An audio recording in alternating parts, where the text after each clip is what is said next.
Welcome everyone. Today we have another new episode, and this episode we're going to discuss about change and transformations. We have our famous speakers, and I'm very happy that people from different universities from Asia Pacifics, electronic media, government officials, they always communicate with World Talent Economy Forums, and every day they are learning, and we are getting very good calls for developing our summit, our academies, um, and different kind of activities in the Asia Pacifics. So we have our professors David Schumachers from USA, from US Transhumanist Party. We have our friend Oshnakachi from TAF. We have our great philosopher and scholars, Professor Edwards from USA, and he always give us a lot of data analysis and information. Already he become a famous speaker for World Talent Economy Forums.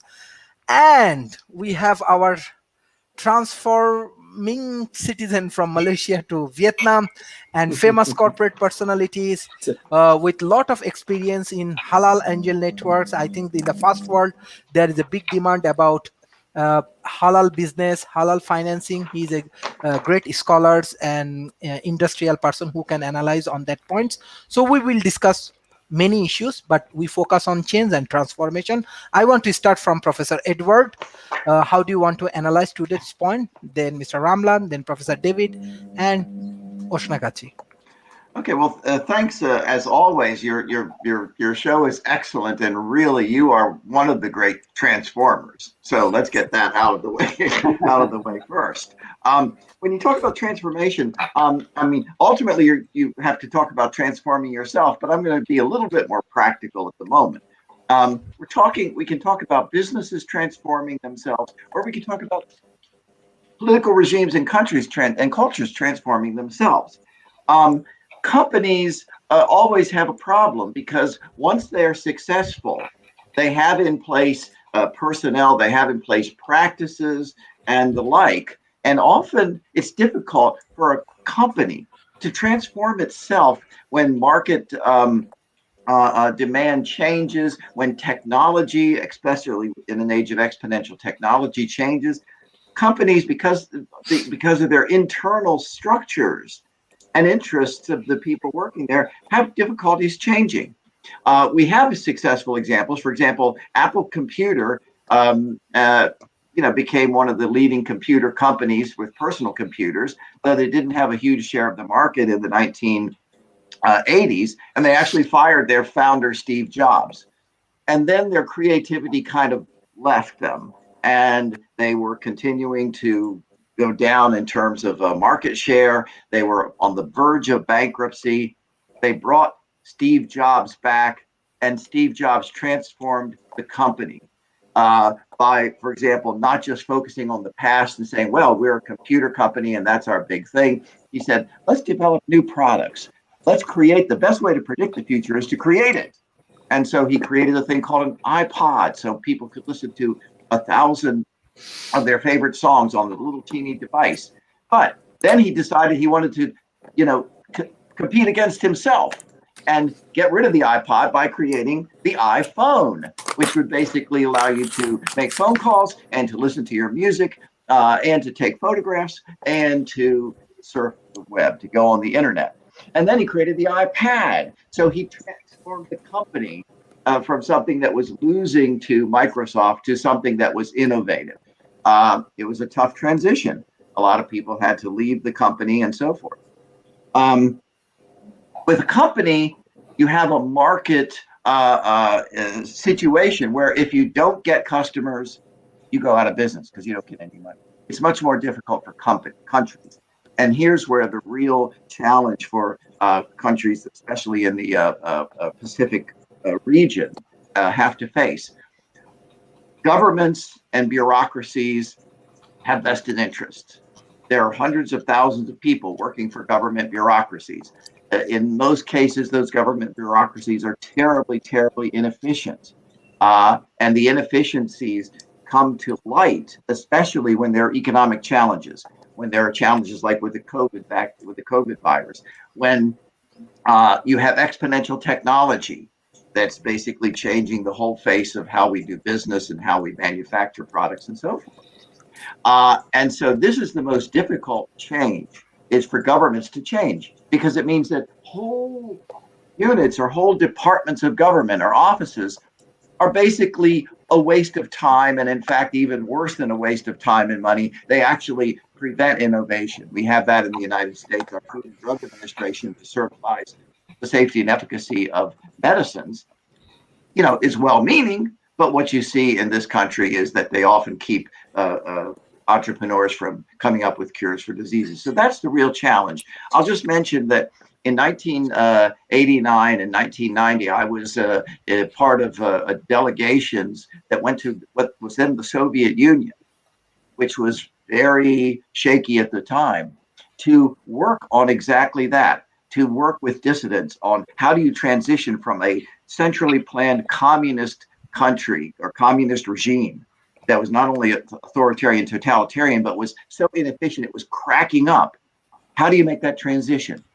And sad to say that they really haven't made the transition fully. They're still authoritarian and so forth. But it's something I've looked at and have worked on for many decades. So I'm really excited about this conversation. And I have a lot of data, since you mentioned that, I have a lot of data on Pacific countries and region countries. So when we get to that, I will give you numbers, because I love numbers.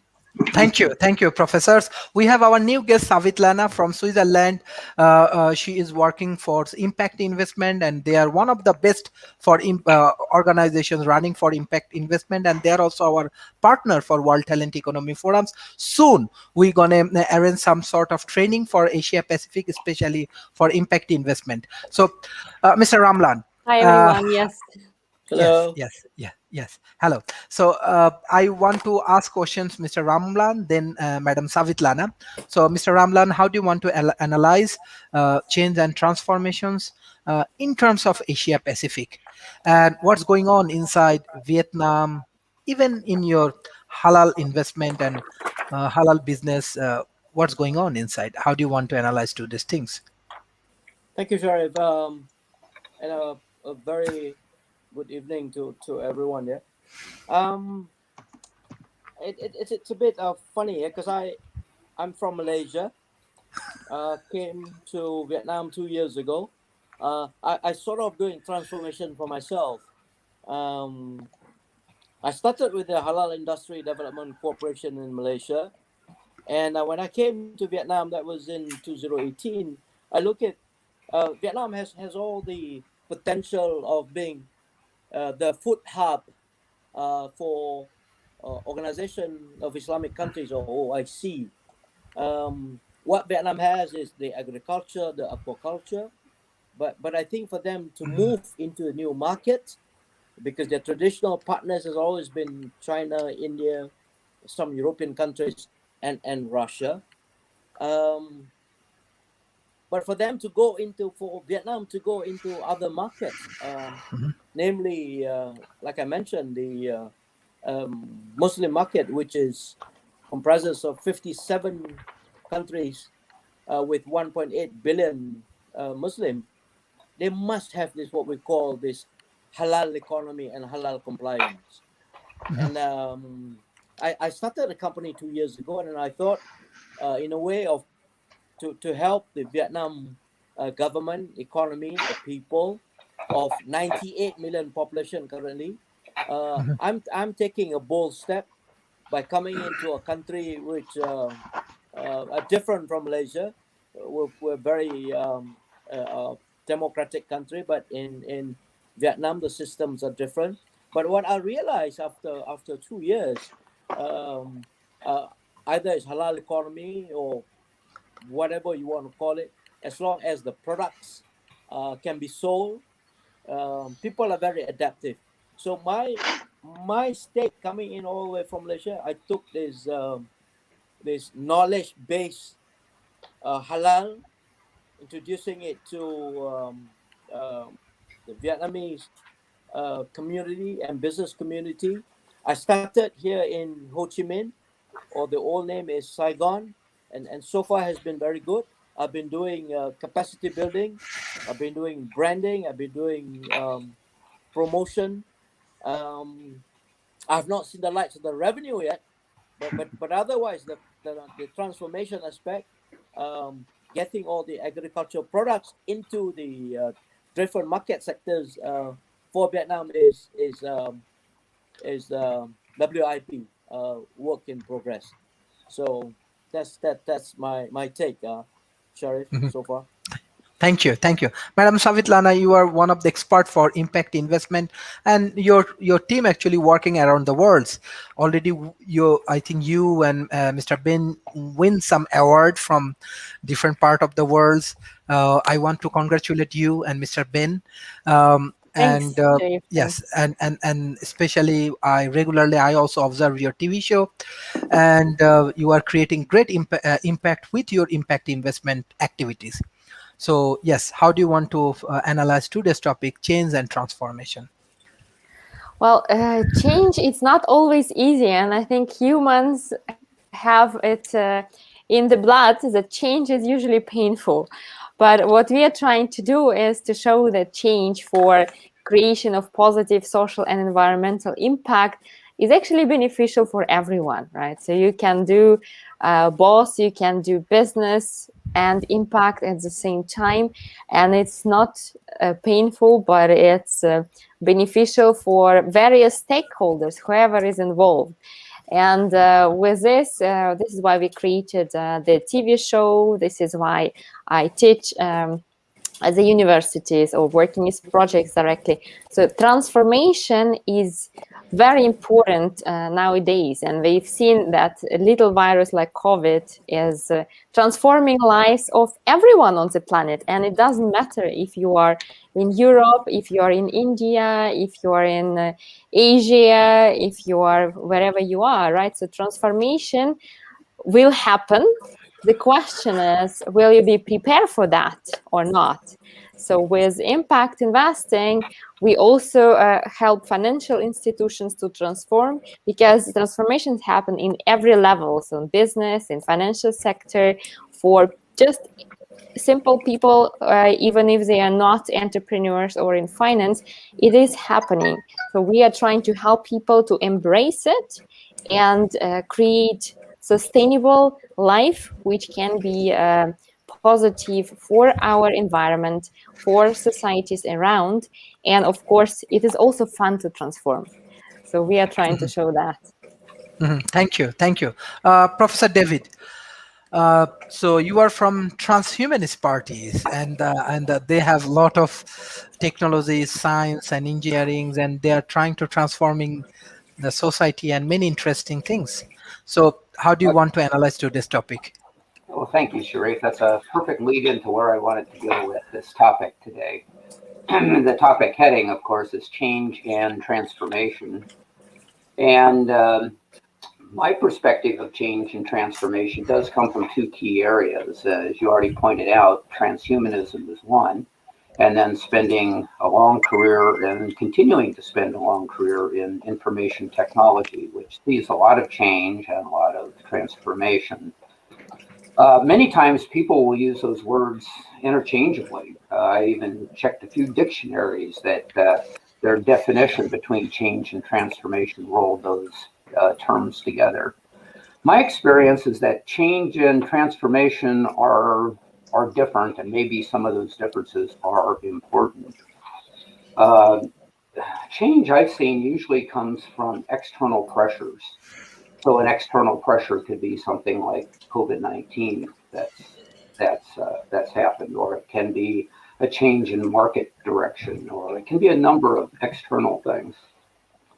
When I wanted to change things inside organizations that I've worked in, it required it required good explanation, it required good delivery, it required monitoring to make sure that the change happens, because this was in response to external forces. Transformation I look at as being a little different than that. I think transformation comes from a change of core beliefs and the actions that happen because of a change in those core beliefs. Many times that makes transformation, once it's occurred, self-correcting. So if I change the focus of an organization which I'm working in by telling them that they need to change, and I monitor their activity, that is change, pure and simple. But if I can change their heart about something that we're doing, make them passionate about something that they're doing and adopt that into their own value system, then they will focus and go in that direction on their own. Sure, I may look in and see if we're maintaining that change from time to time, but it's going to be much more uh, uh, self-correcting as it goes. So let's go back to COVID-19 for a second. That gets used a lot, and it's obviously a big topic all across the planet. And in the area of IT that I've worked in, I've seen change occurred by people being forced to socially distance, to limit the number of people in offices, pushing people out to work from home. And some of that change was painful. Some of that change was resisted. I know in some of the places that I work with now, there's employees asking when they can come back to the office. You see, the external pressure of the COVID caused a change in their activity, but it's natural for them to want to go back to where they were once before. So not only do you have the inertia of change, you have almost like this gravitational pull that wants to pull you back to what people consider to be normal. Now, there's other people that I work with and other companies that I've worked with that see an opportunity in work from home and see an opportunity in investing in that IT infrastructure for the future and moving away from a brick and mortar model. In my view, they've made a transformative change. They're looking at this completely differently, and they've adopted a new solution, and their employees that have embraced that have adopted that solution, and they're moving forward. So I think as we talk about change and transformation today, I'll keep those two ideas in mind. One self-correcting, one's not. One is external change, response to external forces, where transformation is more from internal pressures. And I'll have some more to say as we talk about this, as how that relates to transhumanism as well, because I don't see transhumanism. By the way, the trans in transhumanism is for transformation, transforming humanity. And we want to see a change of heart there. But I'll have more to say as we go along in our discussion. Thanks. Thank you, Professor David. We have our friend from Africa, from Transdisciplinary Agora for Future Discussion. They are doing fantastic works in Africa. Oshnakachi. So how are you today, and how do you want to analyze these change and transformations in terms of African point of views, and yes, what's going on? Okay, thank you, Shari, for having me. And I wish to thank our guests, my co-panelists. Um, I can't pronounce most of the names, and I wanted to thank the female lady from Switzerland. I can't pronounce your name. So, but Savitlana. You are not the only one, Svetlana. You know, I'm used to different variation of my name. Just go ahead. Okay, I know the other panelists. They are my friends, except my boss from Asia Pacific. I know Edward Hodgins is the COO of our NGO TFDS, and he has been a friend, helping in different capacity. He's like a father to me. Same with David Shoemaker, and they're always available when you call them. So, but with regards to change and transformation, I would like us to point out a few things. As the founder of TFDS, I believe in the transdisciplinary approach.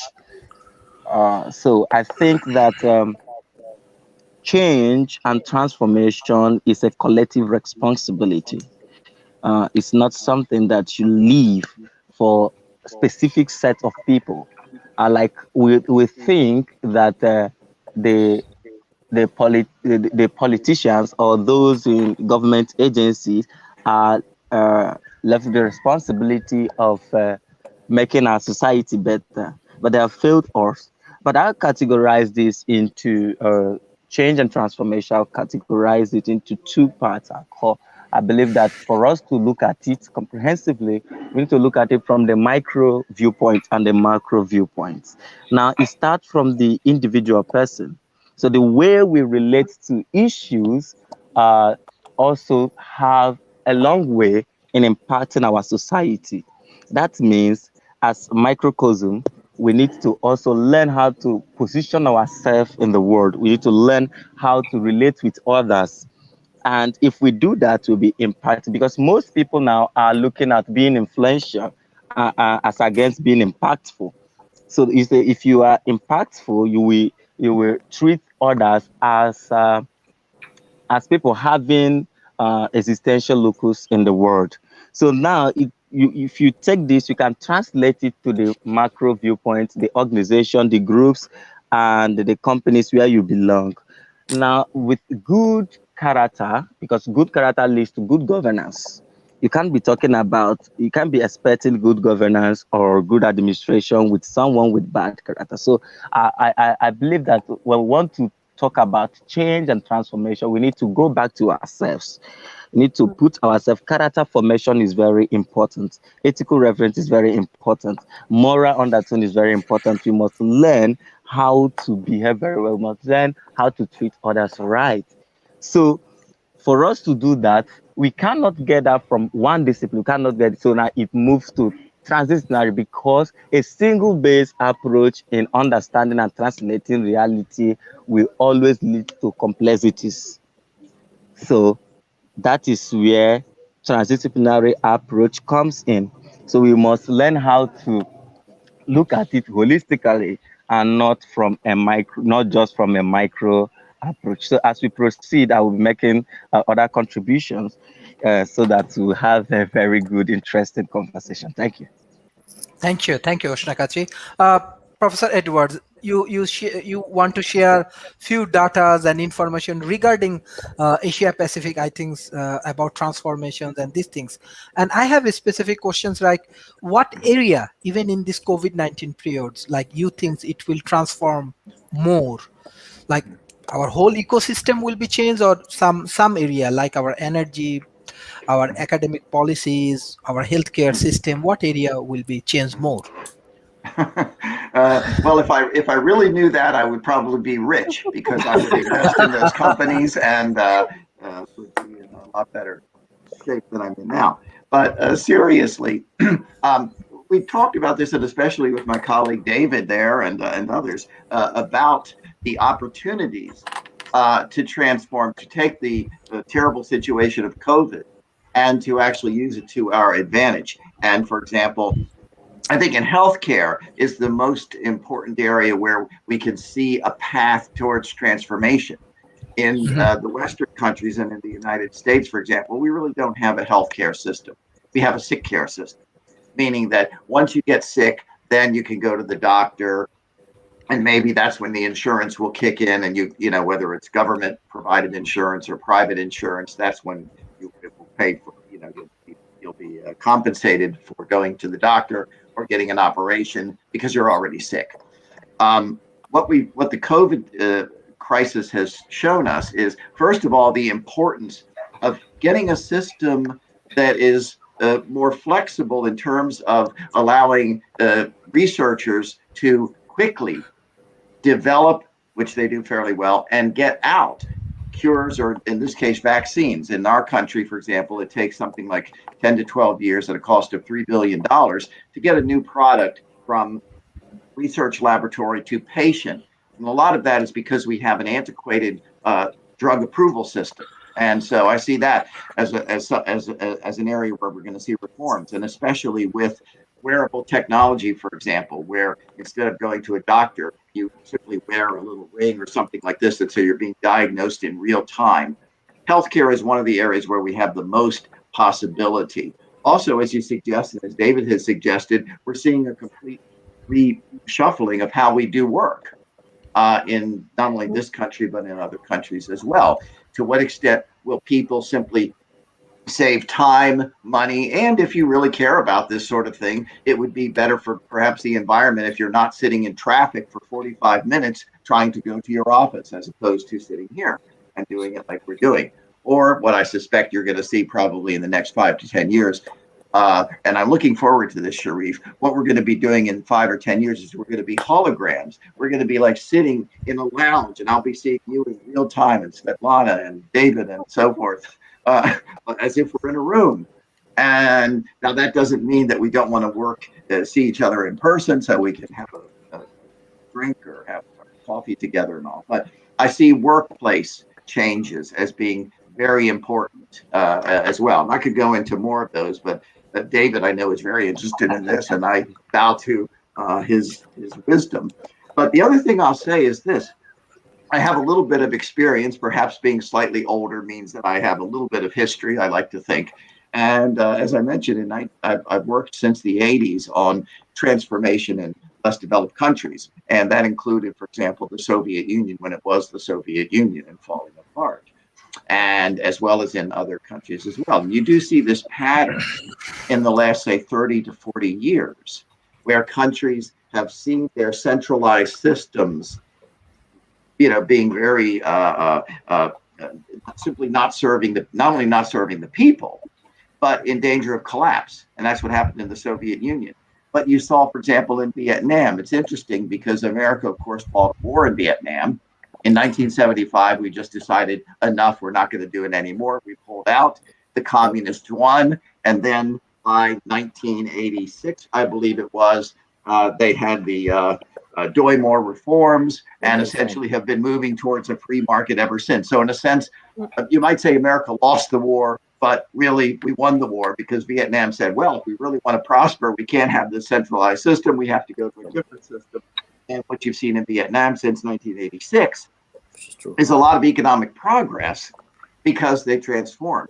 Something that's been in the news literally in the last month has been Cuba. Cuba has been a country under a dictatorship since the late 1950s. The standard of living there has been terrible. You had firing squads, you had terrible situation there, you had gay people thrown in jail, lots of repression.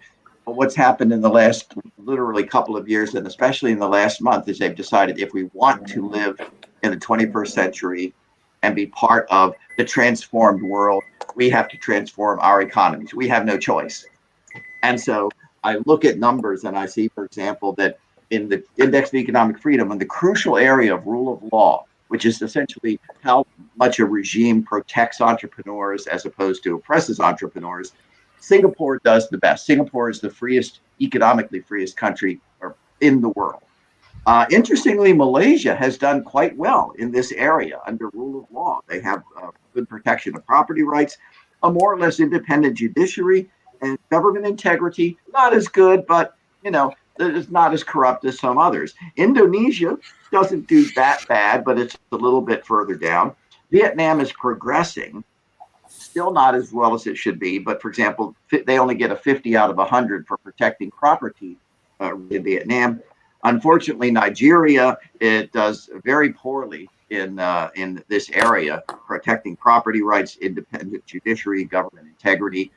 And then India and Pakistan and Bangladesh are really very, very poor in this area. And I think that that's what holds them back, is that one of the things I've told you, Sharif, that I so love doing this show is to and with my friends in Africa as well, is the optimism and the interest in progressing of the people, the entrepreneurs in Malaysia and in Nigeria and so forth.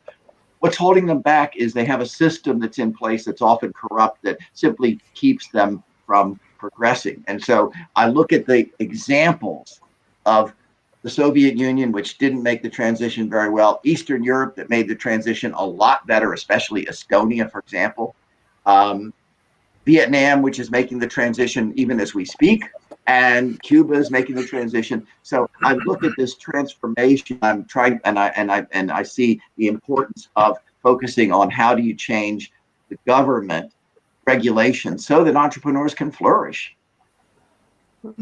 Thank you, Mr. Ramlan. Actually, this halal business is around $5 trillion around the world, as well as you are working for Vietnam. Vietnam, I think, in Asia Pacific, most innovative economy. and they are growing very fast. So what your experience of transformations, what area actually uh, Vietnam actually transform their economy and other things, and what do you want to analyze in terms of this halal business and halal investments and this kind of things? Yeah. Okay. Um, like I mentioned earlier, yeah, either it's halal or kosher or organic or you name it, whatever food that you serve to anybody in the world. At the end of the day, it's about economy. And in Vietnam, what we're trying to do is trying to create another market segment for the country. Vietnam has, like I said, been trading with their regular partners, namely India, China, to a certain degree, Australia and US. But the 57 Muslim countries, as I mentioned earlier, in the Middle East, and also their ASEAN neighbors, Malaysia, Brunei, Singapore, is very limited for the fact that halal is not something that they look upon. As I mentioned, government intervention isn't there yet. But last week I was in Hanoi. I visited some of the agencies. I mentioned about halal economy, and everyone is like, "Wow, the numbers are so big."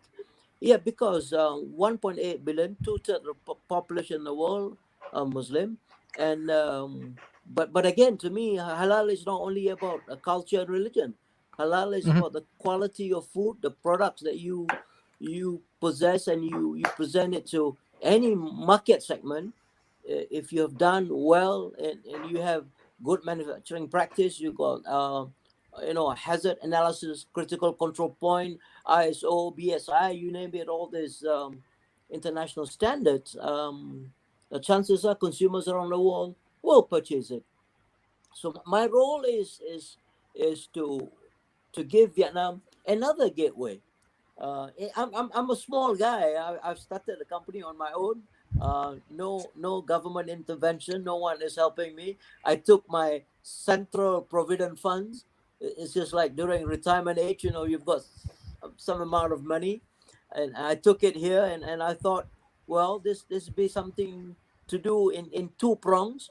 One is in Almighty's eyes, and the other one is, of course, the economic impact, both government and the society in Vietnam. So I believe the transformation, what needs to be done now is to give them learning and development, and that's what I've been doing. I've been doing the training part, the programs, getting there are 67 provinces here in Vietnam. So I visited 7.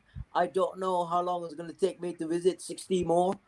I suppose I'm going to be here in a very long time. And I still have not grasped the Vietnamese language. It's kind of hard, but I promised some of the people that I work in the office I would try. Mm. But otherwise, the transformation part is to look at and understand and give them the knowledge. Halal nor halal is about knowledge base.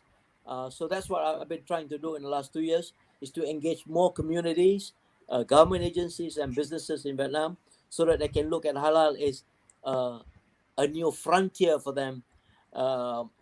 Right in the Mekong Delta, you can help the farmers, the the guys who runs the aquaculture.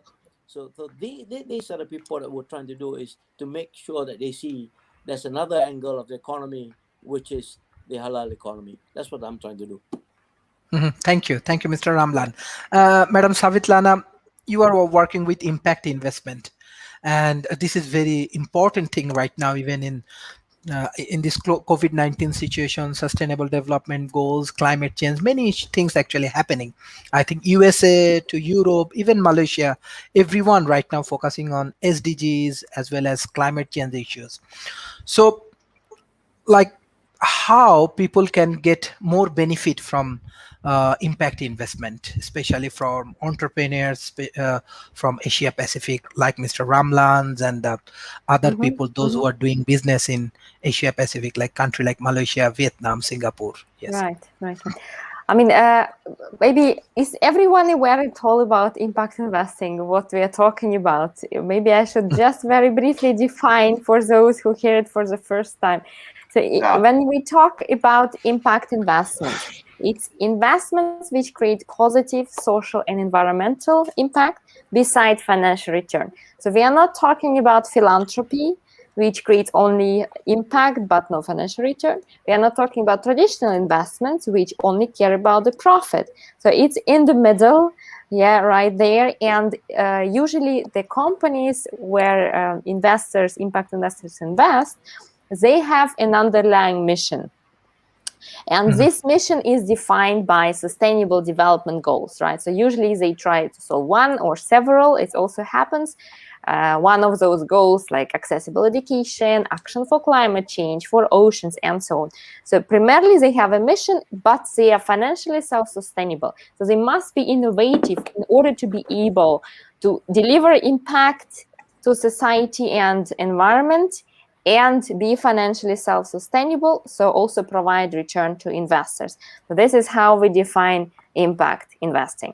And what we've seen during many years now, I mean, it's not a new term. It was created in 2007 by Rockefeller Foundation, that indeed it is possible. And during crisis times, we had financial crisis, we have COVID, that impact investments perform much better than traditional investments, right? So it's not even how to say a moral choice, but it is a smart choice to get into impact investing. And it doesn't matter if you're an investor or if you are a business owner or if you are just an expert, right? So if you are a business owner and you have already existing business, we strongly advise to transform and incorporate social and environmental aspects into your business so you can transform and create impact. It is possible.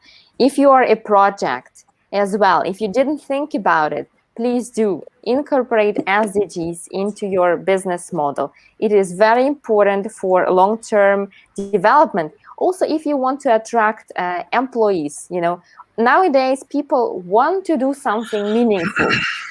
Everyone is looking for something meaningful, and especially young people, they want not just to work for money. I think it's last century, it's other generation, and I also was brought up like, yeah, you need to have stable job. And funny thing, when I was getting into impact investing, my father was asking me, you sure you are going to get enough food with this kind of engagement? I say, yeah, don't worry, it will be fine, right?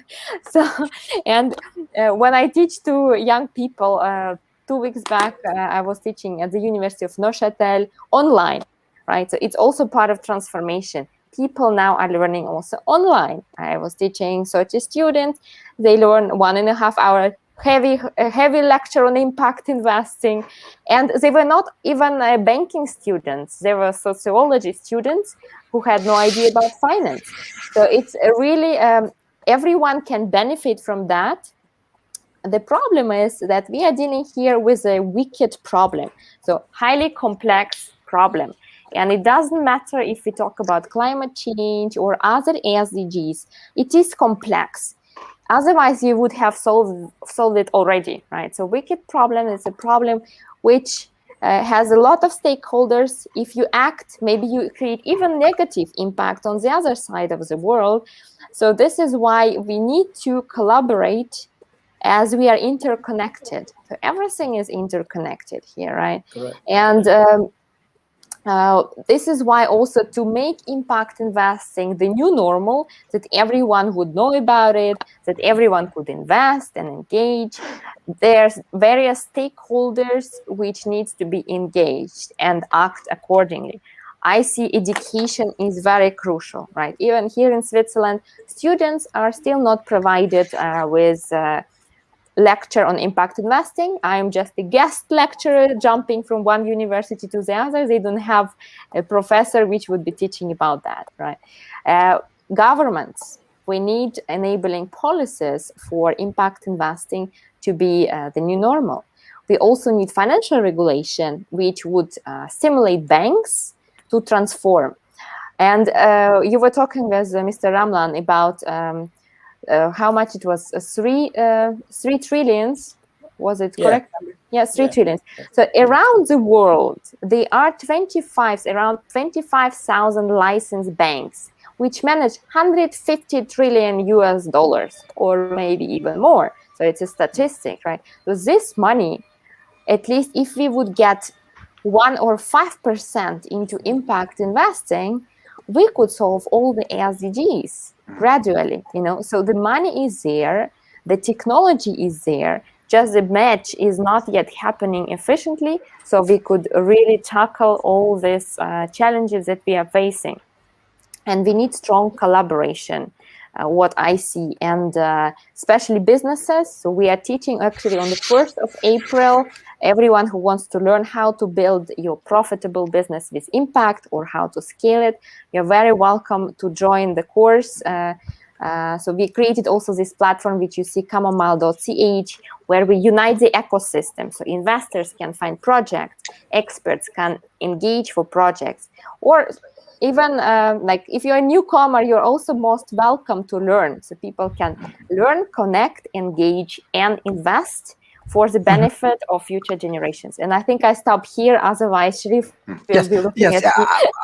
I love to learn more, because World Talent Economy Forum, we ensure like all of the tech entrepreneurs, like think tank, policymakers, different people, those who have technological and scientific background, as well as ensure the economical solutions we are actually observing. And we have many corporations, those who are interested about impact investment. But my question is that, example, just I want to know, even Mr. Ben previously gave the presentations on impact investment. Like, let's say one of the startup, they want to develop a sustainable let's say food, like fruit or groceries or something like that. So in that situation, what's the process for getting this impact investment, and how many months or how many years it takes to complete these things?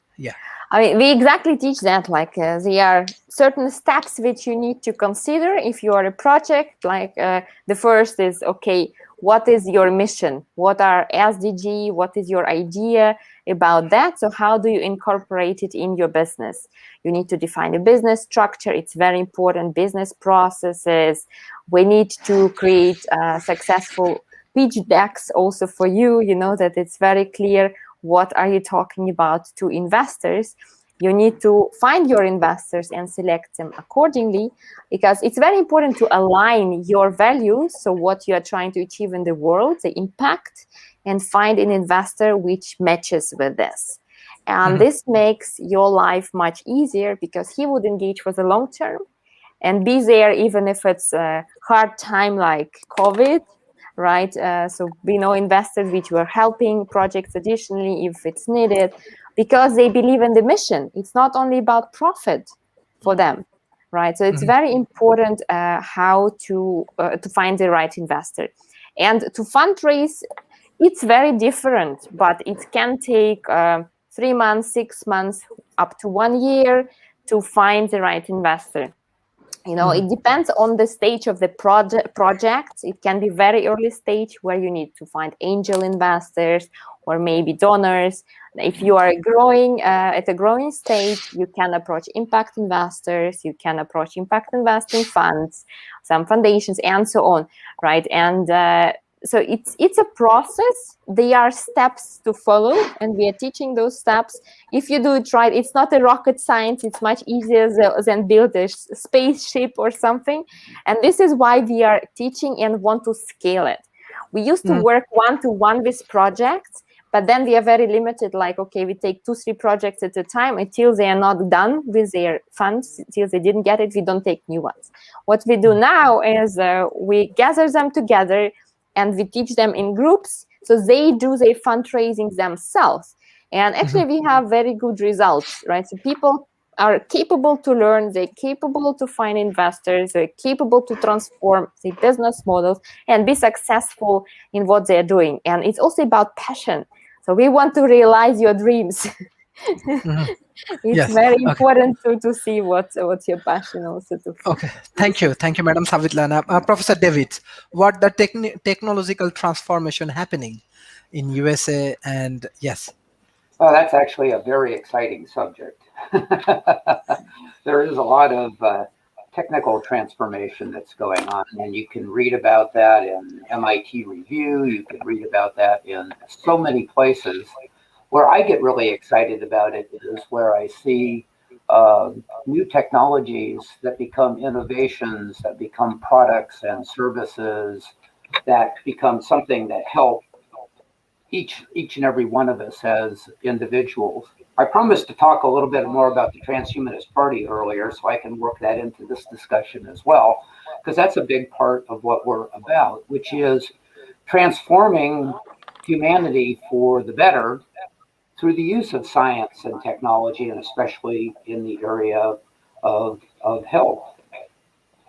Now, for that to be transformation instead of change, it needs to go to core values. It needs to be something other than something that's imposed by circumstances. I think it really needs to be something that we want to do out of our innermost beings.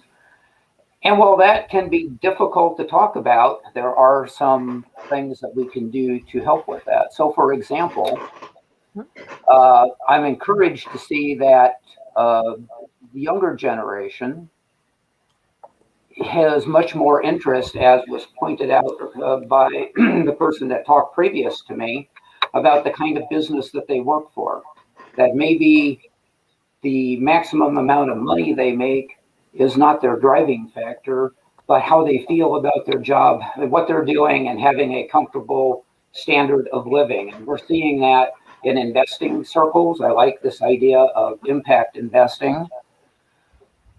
We see this in corporate circles. Delaware, which does a lot of their corporation law is advantageous. So many companies, whether they actually are operating out of Delaware, will incorporate in Delaware. Delaware has something now called a public benefit corporation. And it is a for-profit corporation that is set out with a dedication for a particular public good. So all these things coming together as we see this younger generation, we see people that are moving into the profit sector, looking to make profits, be sustainable, and to do good. And some of that, I think, comes from realizing how good we have it in this 21st century. It gives us a viewpoint that we have something to protect and move forward. As I look back into history, we see that lifespans were much shorter. We see that life itself was much harsher. And I think that affected people's attitudes. We in the Transhumanist Party want to continue the betterment of all humanity. And we see that points people in this direction of wanting to make humanity better for more and more people as we go along. So I talk about the three core values of the Transhumanist Party. And all three of these have something to do with this. The first one is significantly extending life and health through science and technology. What does that have to do with this kind of transformation for the planet that we're talking about? Sure, living extra years in a more healthy state is transformation of sorts in itself, but it changes that viewpoint that I was talking about. If people are looking at the short term, because that's how long they have on this planet, and then maybe setting up something for their children and their children's children, that's a viewpoint, and that's been the one that's been historic. But if you knew that you were going to be here, for example, for the next 100 years, let's say, then climate change, for example, becomes personal. Or take any issue which you feel very strongly about. That becomes personal. Feeding your neighbor becomes personal. What happens in your neighborhood becomes personal for the long run. It's not something you're going to hand off to a future generation. It's something that you are going to participate in and drives for more engagement. So that's one of the things. May I just shortly intervene, David, because it's amazing, I completely agree with that. And we had an honor to interview Fate Invest at our TV show, and we had head of Fate Invest, so it's the biggest religious organization. And what they say, we invest for eternity, right? So they invest like that, and if our attitude would change accordingly, then we wouldn't face those problems. We are just a guest, we shouldn't mess up this house. Sorry for interrupting, please continue. No. Thank you very much. That's quite appreciated. And I think we've seen this in some other areas where technology has helped. Edward mentioned Estonia coming out from underneath the Soviet bloc. I did a paper for Oshinakashi's TAF magazine about voting rights because their digital voting is leading the way throughout the world as far as what's possible. Perfect? No, but leading the way throughout the world about what is possible. And this is a country that came from pretty much no information technology when the Soviet Union broke down, and decided to make an internal change and direct things completely differently. And they transformed not only voting, that's what I wrote on, but this whole idea of digital citizenship, electronic citizenship throughout their country. And that's created a change of heart as well, too, because now you have more engagement. They have raised the number of people that voluntarily vote in elections. And once again, that's the difference between change and transformation. So these are the kind of things that I'm very, very interested in seeing going forward. The details, the innovations are impressive, but the overall direction is what's exciting. Thank you. Thank you. Oshnakachi, I just want to know, like, what type of innovations right now happening in Africa? So I'll speak from my own viewpoint.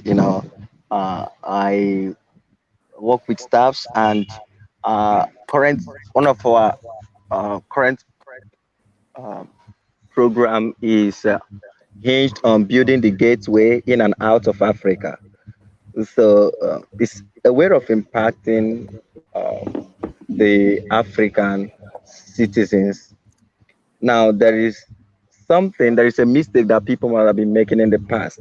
They don't understand the question of African personality and identity, and they just bring up what they think is good for Africans.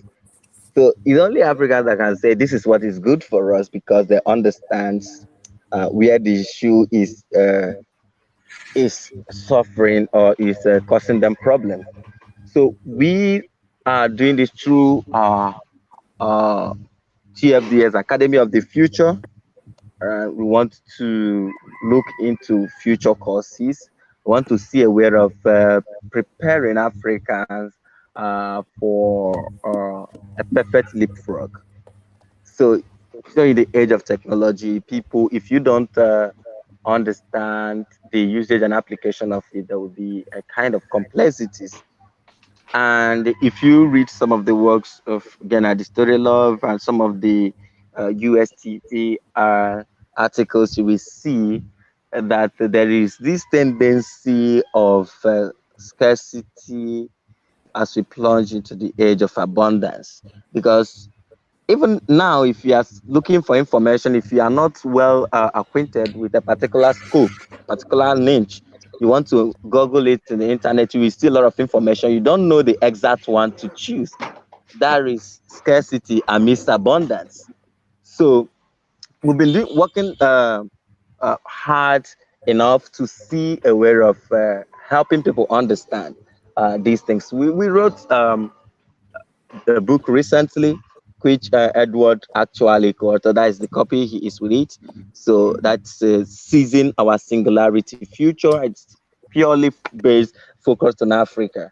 So because Edward lived in Africa for many years, and he was able to tell the stories there, and we have some other persons that contributed. It was used for Techidia Institute USA, and we have most Nigerians people from over 36 African countries in the institute. So we have universities and institutions in Africa to develop courses about the future. So that's why I'm interested in the impact investments.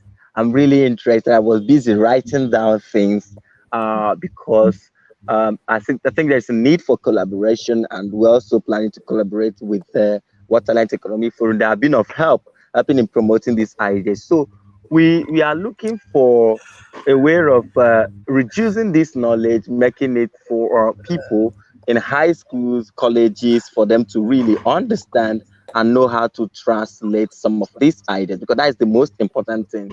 And we've been suffering a lot. For instance, people who do philanthropism, they just give out money without educating people on how they use the money, the necessity, the impact of the gifts. So, and you see the politicians not obeying the intentions of the donors. They just reloot the money, or they use it for their personal use. So, I think education, which etymologically mean leading people from ignorance, is the most vital thing. So that's why I made the vital quote or comment on the day of the launch of our magazine of the future. I said it is not enough to give people money without giving them an informative or educational platform for them to understand the purposes of giving them the money. So that is just waste. You see a lot of people donating money, but the impact is not there because some persons are siphoning the money and giving those people little.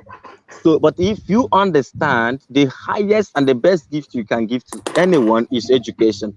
That's why we want to do what? Democratize knowledge. We want to make knowledge accessible for anyone, both schooling and other skill development knowledge process or system. So that is what we are looking at. So we want to make people understand that schooling is just an aspect of education, and that education is all around character formation from the integral approach. So that is what we are working. So we are gifting knowledge, and we are trying to give it in a digital space and easy form. Thank you. Yes, thank you. But one important things like World Talent Economy Forum, we are working for developing a university already with in between Malaysia and Bangladesh, two largest corporations. We are bringing together as a joint ventures, and definitely education need a lot of investment. I'm very honest with you, online initiative is very good for COVID-19 era, but for doing research, doing industrial affiliations, developing new products, and creating more job opportunity, we need a lot of investment in education arena. So already we are working with this our university projects. Hopefully soon we will launch this university in between Malaysia and Bangladesh, and we will try to like provide our services to our youth communities. And definitely we need a lot of investment. We are working on it, and I request, like example, yes, online initiative is good, but I request everyone, let's say this vaccine, like producing vaccine and innovation and these things, we need research lab. Do not try to do everything in like online. We need lot of research lab. There is a lackings in example country like Bangladesh. They have lot of lacking. They're utilizing lot of money for mega project developments. Now they have to utilizing their money for research, for product innovations, especially developing countries. I think Africa also have to invest a lot of money for education especially. So that is the things, like it's not actually education return is very good always when we invest money on educations, and especially for the youth community is return is very good because it can help to develop the new community, develop the new nation. So from the beginning, World Talent Economy Forums, our objective in that area. But definitely I request, do not only do this online initiative, do some offline initiative, develop innovation lab, research lab, more industry, more impact investment or halal investment, and make the economy more sustainable. I think this is the things I want to share. So I directly want to go for the concluding remarks because I'm sure this content is very helpful for our education arena, for our policymaker, for corporation, those who are observing from Asia Pacific. Share as much as possible. Share in your classroom, share in your corporation, share in the government's like discussions and everywhere. And I'm sure many political people also join in World Talent Economy Forum soon. Different even from USA to Bangladesh to Malaysia, many political people we are discussing from the top level, they will join soon in World Talent Economy Forum. I'm sure with the collaborations of politics, political organization, corporations and academia, we can make better ecosystem. This is our objective. We want to open our mind. We want to open our creativity and innovation. That is the way we can survive. So I directly want to go for the concluding remarks. First, Professor Edward, then our friend Mr. Ramlan, then Madam Savitlana, my friend Oshnakachi, and finally Professor David. Well, thank you. Thank you. This is, as always, a great panel. And I'll make three quick remarks. First of all, David, since you mentioned Estonia, when we did the first free market conference in what was the Soviet Union, we actually, after we went to Moscow to meet with dissidents, we went to Estonia, and that's where we did it. And this was December of 1989. And we saw where the transformation needed. For example, we're talking to our hosts, and we were in a guest house, and it was extremely cold outside because this is the Soviet Union in December. And we said, well, how do you control the thermostat? Well, we just opened the window. That was their energy regulation. And then as we're talking about this, they were talking about some of the issues in Estonia, and they mentioned the flammable water. And I said, water? They were speaking English. When I speak a little Russian, I don't speak Estonian. But I said, water? You mean like water? Yes, well, we have flammable water here. Flammable water? Well, they say, yes, we have this system where we have air bases here. And the way the pilots get their bonuses or their salaries is they see whether they've flown all of their test flights. And the way they determine that is they look at the big fuel tanks on the side of the runway, and if they're empty, they assume that they've flown all of their test flights. And so if they haven't, what do? Well, they just pour the fuel into the ground, and they did this for decade after decade, and therefore the water table is full of jet fuel. So you had a very bad incentive system in Estonia. So, but one of the things I'm really that I made an interesting connection here about impact investment. I've mentioned that if you're an entrepreneur in Singapore or Malaysia, you have a much better chance of succeeding than if you're an entrepreneur in Nigeria or Bangladesh, because the political systems in the latter countries are so corrupt. Part of impact investment can be that you promote businesses that perhaps sign some sort of thing saying, we will not accept certain sorts of bribes or favors from the government. We will, as individuals, promote an honest government, protecting property rights, integrity, transparency. That's one way, because again, I've seen this for decades about how difficult it is to transform a political system. So Svetlana, you have a real opportunity here to put that into your impact investment. And I'm happy to help on that. The final thing I'll mention, because we have Mr. Ramlan on, is I'm in a place called Montgomery County, Maryland, which is right outside of Washington, D.C. One of the things I love about the place where I live, I don't like the high taxes, is, for example, we have a very high level of a strong Jewish community here. We have Jewish schools and synagogues and so forth. During Passover, you go into any grocery store and there are all of the kosher materials.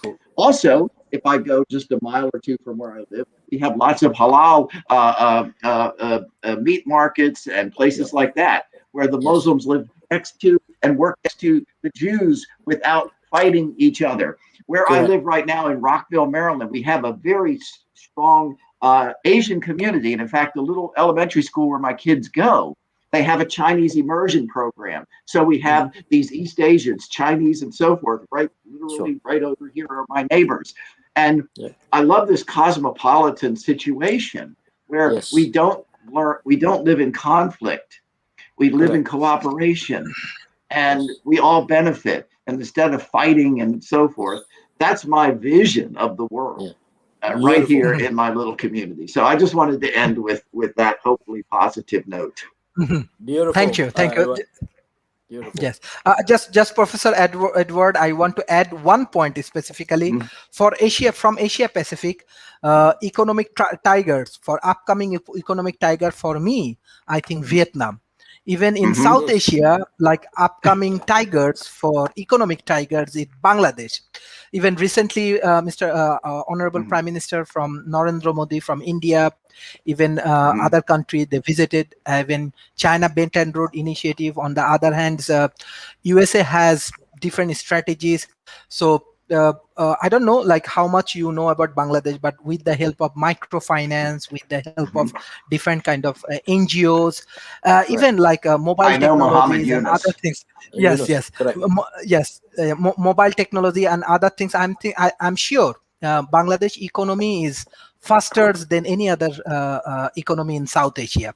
So it's actually depends how people and entrepreneurs they utilizing their capacities Mhm. inside their Correct. economy. So this is the things.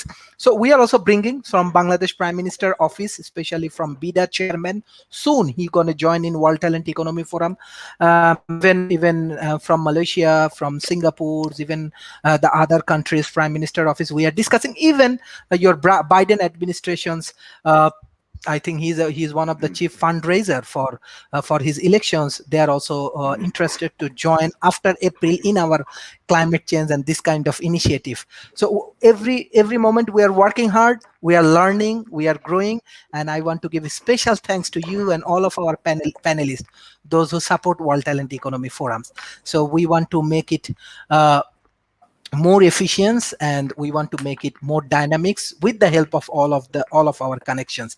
But we are happy how we get support from local ecosystem, because I just say we want to build up a modern university in Asia Pacific. Right the way we get two big corporations and they said, here, hello Sharif, you just move on, we want to do the joint ventures. And a world-class university means $1 to $3 billion investment. This is reality. So maybe Savitlana will help us, and she will also teach the impact Absolutely, of investment. course. Yeah. Yeah. Yes, Oh, and even Mr. Ramlan. So Mr. okay. Ramlan, yes, Okay. Savalana, I've got this question. Two things that I do in Vietnam is one is called conversion, meaning the current industries we are not halal, we convert them into halal, and the other Mhm. one is the startups. I'm interested in your impact investing. I think the younger generation, which we are going to start Q2 or Q3, is to look at food startups in Mhm. Vietnam.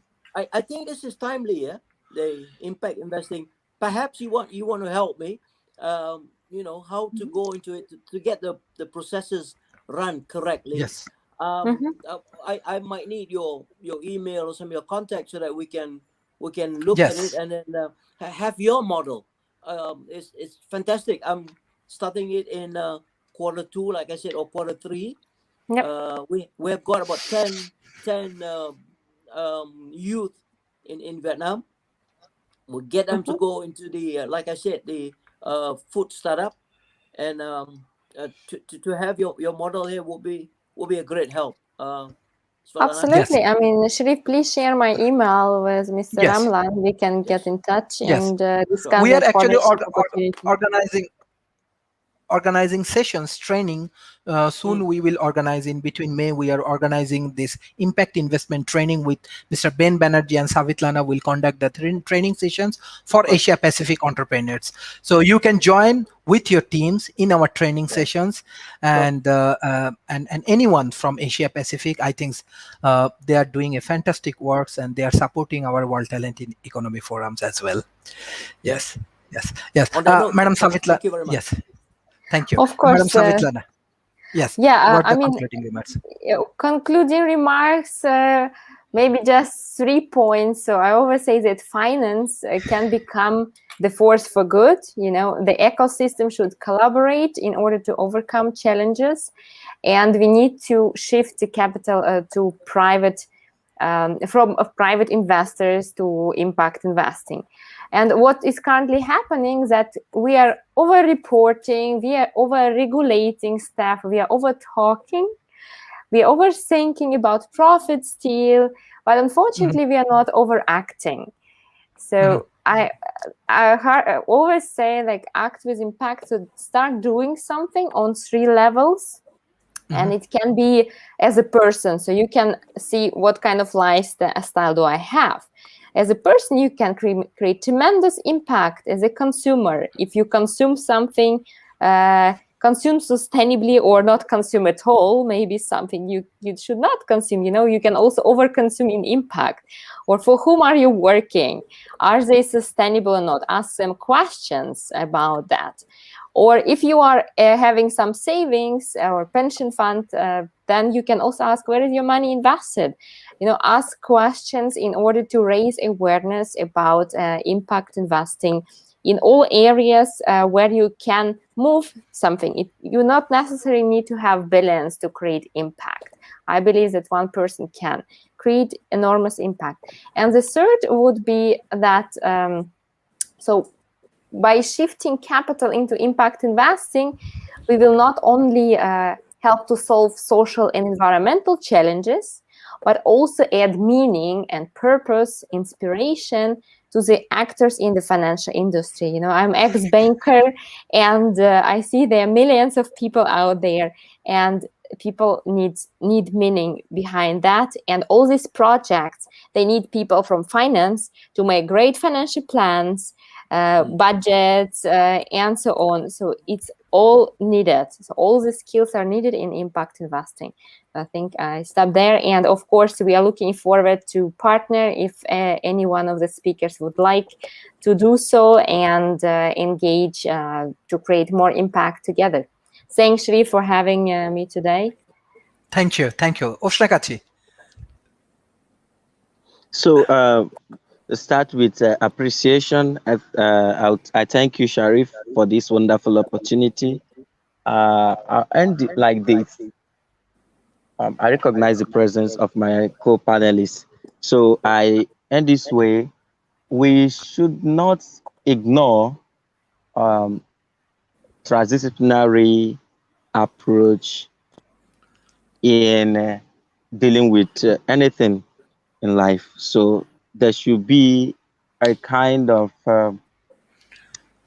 integration and a holistic approach. So because it naturally strengthens the I and thou relationship and promotes inclusivity. So for instance, what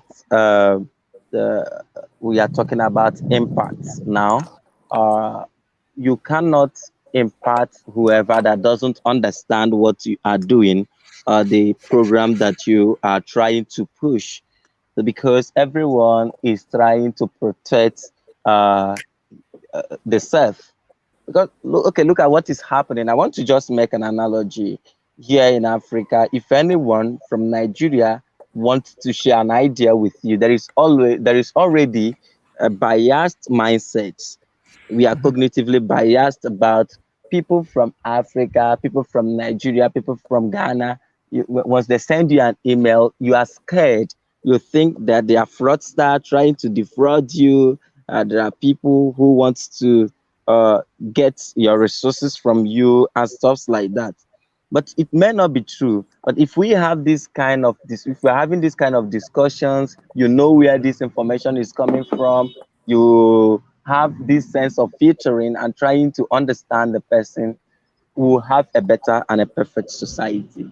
I wish us all the best in our endeavors, and we just need to be carrying others along so that we have a better society. Thank you so much. Thank you, Oshnakachi. Thank you. Professor David. Yeah, once again, another great discussion, Sharif. Thank you. I want to recap a little bit of what I talked about today. I want to point out that I think it's important to know that change is temporary and requires actions and monitoring to keep it on track, to keep it focused. Transformation, I think, is really where it's at. That's long term. And when done right, it's self-reinforcing.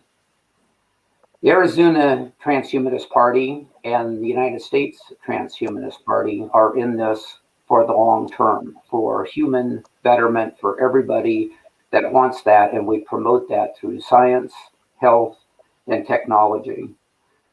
The key aspects to promoting that are reason, as like our discussions here today, science, as I've pointed out, logic, very important, empathy, and the moral and ethical intuition that goes behind all of this. We need all of those aspects. And I saw something of each of these in everything that was presented here today by all your different presenters. So thank you very much. One of my favorite Thank you. books, Edward. And this Thank is you. this is ongoing. It's ongoing. Thank you. Thank you. Thank you, everyone joining these sessions. I request all of our audience share as much as possible our content, because definitely you will learn a lot from Professor David, Professor Edward, Mr. Ramlan, even Savitlana, and from Ushnakati. They are from different sectors, and they are the best in their sectors. They are successful professionals. So you can learn a lot. So I'm sure this content is very valuable, and share as much as possible. And thank you. Hopefully soon we will arrange summit on impact investments and this technology based summit, and we will invite you all in our program. Thank you, everyone. Bye and take care. Yeah. Bye. Take care. Have a Thank you. nice Bye. Easter. Bye. Good night. Uh,